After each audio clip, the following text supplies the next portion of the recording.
Cattle closed strong into the weekend, and now USDA just confirmed feedlot inventories are tighter than last year. At the same time, corn growers just took a hit on EF15 policy. Those two stories together change how this week starts for livestock and grain markets. Live cattle held firm into the weekend. Corn and soybeans bounced, wheat rallied sharply, but the real story this morning isn't the price action. It's fundamentals and policy colliding at the same time. USDA's new cattle on feed numbers just confirmed tighter inventories, reinforcing why cattle prices keep holding together. And corn growers just lost momentum on year-round E15, a policy move that directly impacts ethanol demand and long-term corn consumption. Layered on top of that is winter system still moving across parts of the Midwest with real implications for logistics, feed movement, and short-term basis. In the next few minutes, I'll walk you through where the markets closed Friday, what's driving them, what levels actually matter, and what these new policy and supply signals mean as this week gets underway. This is Boots and Bushels, your daily look at the markets that feed America. Corn closed Friday at 430.5, up 6.5 cents on the session. That bounce into the weekend looked constructive, but it didn't come with a strong demand headline behind it. Funds are still net sellers, and South America weather risk continues to ease, which keeps a lid on the upside enthusiasm. Technically, corn is sitting in a zone where it either builds a base or rolls back over.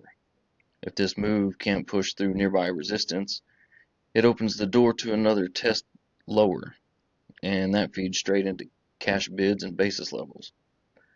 Beans settled Friday on 1067 and 3/4, up 3 3/4 cents. Beans firmed up, but this still doesn't look like a conviction rally. Improved South American crop prospects are colliding with steady export demand and uncertainty around global vegetable oil markets. For producers, the key is that beans are holding above recent support, but they're struggling to build momentum. Without a fresh demand catalyst or weather scare, upside may stay limited. Chicago wheat closed at 529.5, up 14 cents. Wheat led the grain complex into the weekend, supported by short covering and lingering global supply concerns. But this rally still needs to follow through, buying early this week to confirm it's more than just a bounce. In the livestock markets, live cattle finished Friday at 234.90, up $2.52. Cattle remain one of the strongest markets on the board, supported by tight supplies and steady cash trade. And now USDA just confirmed the supply side of that story. Cattle and calves on feed as of January 1st came in about 3% lower than a year ago, while marketings were up roughly 2%. That combination matters. It confirms tighter feedlot inventories and supports the strength we're seeing in live cattle prices. For producers, this reinforces the long-term supply story. Fewer cattle in the system means price support doesn't just disappear overnight, even if volatility picks up. Feeder cattle closed at 360.17, up 90 cents. Feeders continue to reflect strong demand for calves and tight inventory conditions. But at these price levels, sensitivity to corn direction is rising. If corn resumes a slide, it could eventually relieve some pressure on feed costs and support feeder demand further. Lean hogs settled at 88.35, down 12 cents. Hogs drifted slightly lower into the weekend, reflecting mixed export demand and uncertainty around domestic consumption. This market is still trying to find a clear direction and remains sensitive to weekly slaughter data and demand shifts. Crude oil surged Friday, with WTI closing at 61.07, up $1.71. If crude continues to firm this week, it adds another layer of inflation pressure producers will feel in real terms, not just on a chart. In South America, improving weather across key growing regions is easing some of the risk premium that had been built into corn and soybean markets earlier this month. That's one reason rallies are struggling to gain traction. Closer to home, a winter system continues to move across parts of the Midwest and plains, bringing snow, ice, and colder temperatures. This matters for logistics. Snow and ice slow grain movement, tighten short-term basis in some areas, and back up freight. For livestock producers, cold stress increases feed demand and energy requirements, which feeds straight into input costs and operational planning. This isn't just a weather story, it's a logistics and cash market story. USDA's latest cattle on feed report gave the cattle market real fundamental backing in the weekend.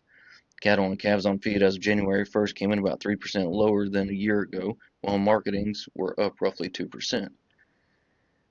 That combination confirms tighter feedlot inventories and supports the strength we're seeing in live cattle prices. For producers, it reinforces the long-term supply story that's been driving this market higher. On the policy front, corn growers are frustrated that the House leadership blocked year-round E15 fuel inclusion from a must-pass funding bill. Instead, lawmakers kicked the issue into a broader renewable fuel standard review process that many farm groups see as more refinery-friendly than ethanol-friendly. This matters for corn demand. E15 access isn't a daily headline, but structurally, it affects ethanol blending, corn grind, and long-term demand projections.